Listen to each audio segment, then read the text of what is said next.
Hey guys, how you doing? It's Patrick here, and you're on Patrick's Mailbag. So guys, what I do is I take your questions, things that are bothering you, things that you want a little bit of clarity on, and I do my best to answer them in a timely way. But sometimes we go really into it, so videos aren't always super short. What I do is I take a heart-centered approach, and a lot of the knowledge I draw on is from ancient wisdom, from scripture, something I'm really into, and I want to bring it to you in a more modern, updated fashion. Okay, so guys, our first letter today is from Camilla, a therapist from Poland. So she is asking about, so guys, today's about serving others. Where's the limit? Okay, so she writes, talking about service, where is the limit? People like talking to me, but not everybody wants to change. And they just use the conversation to vent, sometimes getting very pushy and aggressive towards me. I then have issues with highlighting to these people that they are crossing the line. When should we avoid these people? How do we communicate with them? Where is the boundary of being in service, or people going too far? When I ignore somebody, I feel guilty, like I haven't done my best. What are your thoughts? Okay. So first of all, I'll say, Camilla, thank you for writing in. Like, I really appreciate that you trust me with something so sensitive, and thank you for your honesty. And guys, I like stories as in like a little white redheaded Sadhguru. Guys. I think stories are a fantastic way to get a point across. So I was a very young, arrogant 20 something, and I ran a behavioral change coaching company. And what we did was, it was a we thought it would change the NHS and save the world. And there was a few little indicators that we were doing some good work. We won a national award for innovation, and we were invited into the House of Parliament. And what we thought that maybe we could do something with it. We could do something with this, and we went in and we spoke to people, and you know we thought, it's like, can something come of this? Can something come of this? Well, we're very quickly disappointed, because what we saw was that a lot of these companies, um, while they were in service, they had a more real politique perspective on things. So a lot of their business model was not based on people getting better.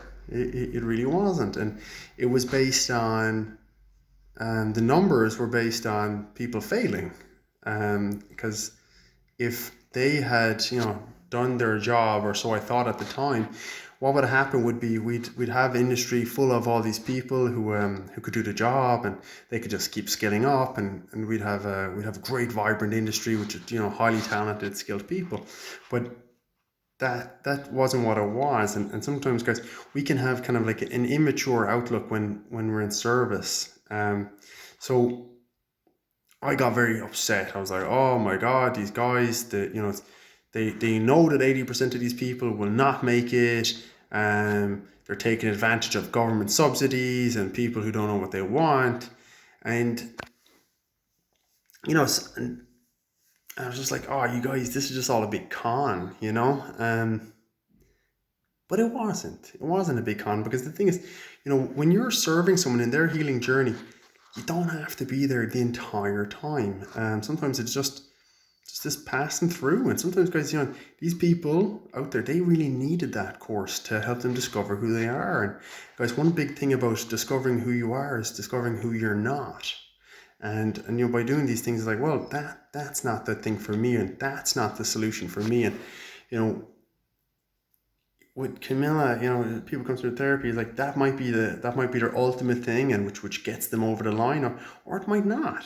It might not. It might just be a step on the way. Um, so guys, if you want to know if you've been in service, it's like, have you done everything that you could realistically do? Have you done everything that you can realistically do? Because there's the big thing about the ego is that it thinks that we can do everything. It thinks we can do everything. We're like, oh yeah, I can do it all. And that's not the case. That's not the case. So guys, that's sometimes it's coming from a mind level, not a heart level. And guys, when we're serving others, we want to come from the heart, and just meet them where they're at, because it's a great saying, timeless wisdom. People don't care how much you know until they know how much you care. And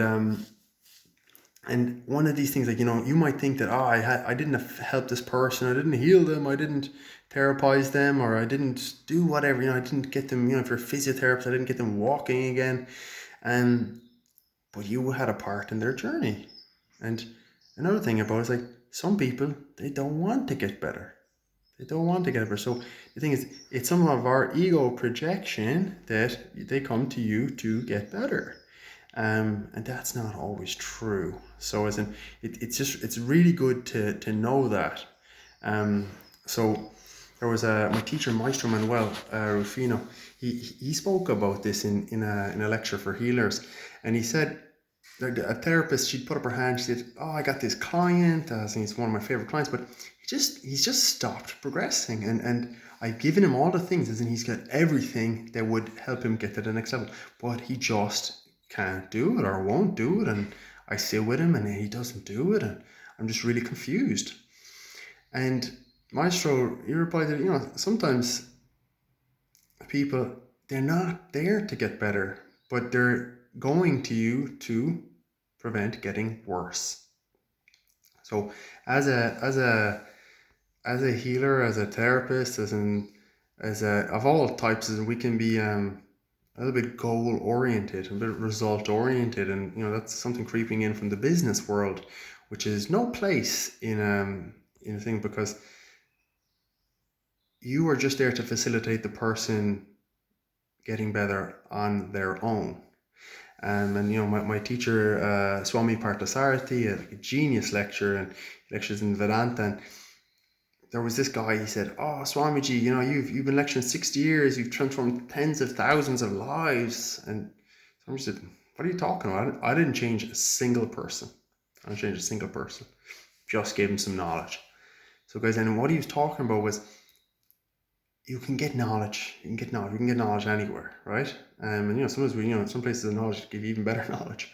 But wisdom only comes from within. So you can only do yourself. You can only do yourself, and you can only get better when you are ready to get better. When it's the right time for you. And sometimes it involves going to places which don't look like they're helping you, and that's just part of the journey. And it's just, as when we work in this space of helping others, it can be our projection to want to help them to the end, and to bring them to that logical conclusion. But life, it's not what it looks like. Things are not what they look like. And Camille spoke about people being pushy and aggressive, and in most cases, that's not nothing to do with you. It's entirely to do with them.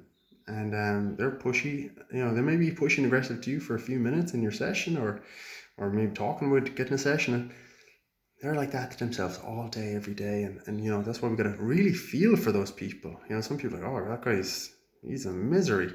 Well, the thing is, that person's a misery for themselves 24/7. And you gotta pray for them. You gotta send them some love, and you gotta feel for them. And think about it like this: it's like a cat, like a grouchy, mean cat. And on closer inspection, the grouchy, mean cat just has a thorn in its paw, and that's all it is. And it's something quite innocent, but the cat doesn't know how to get rid of it, doesn't know what to do about it. And it suffers because of it. And then it vents that on you as the therapist, as the healer. So it takes a lot of wisdom, a lot of practice, self-application to realize that a lot of it's nothing to do with you. You just create a space to help the person benefit from your gifts, and it's on them. So guys, it's cooperative. As in, you cannot do it for them. It's like the service part. You can only do what you can do, and that's it. And that's when you surrender. And so guys, in summary about serving others, and what's the limit, what we have to realize is, you can only do what you can do, and then you must surrender. You just let go. You just let go. Um, the ego can try to hold on and try to control everything, but that's not service. If the ego is trying to hold on and say, oh, we can do it all, that's no longer service. And service, it stops at a place when you become consumed in the process. And because, if you know a little bit about chemistry, talk about a thing called a catalyst. And a catalyst is something that accelerates or decelerates a reaction, a chemical reaction, without being used up in the process itself.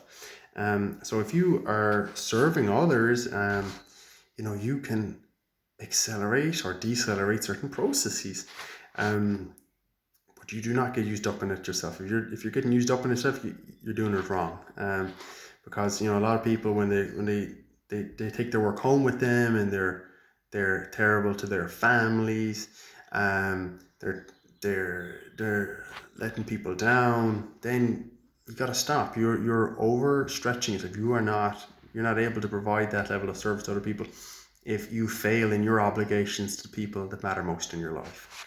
In Africa, they've got a very beautiful proverb, that really elucidates the whole thing. It says, "Don't trust the naked man who tries to give you his shirt." Don't trust the naked man who tries to give you his shirt. So, guys, everyone meditate on that one. It's a very deep one, and that saying really helped me. Like, wow, like, my God. So guys, thank you for tuning in. If you wish to have one of your questions answered in Patrick's mailbag, contact me via the details below, or so whatever platform you see this on, just leave your question in the comments, and I will get back to you as soon as I can. And as in, there all details of it, to personally identify you. We keep privacy is very important. Lots of love, guys. Thank you for joining me, and catch you soon.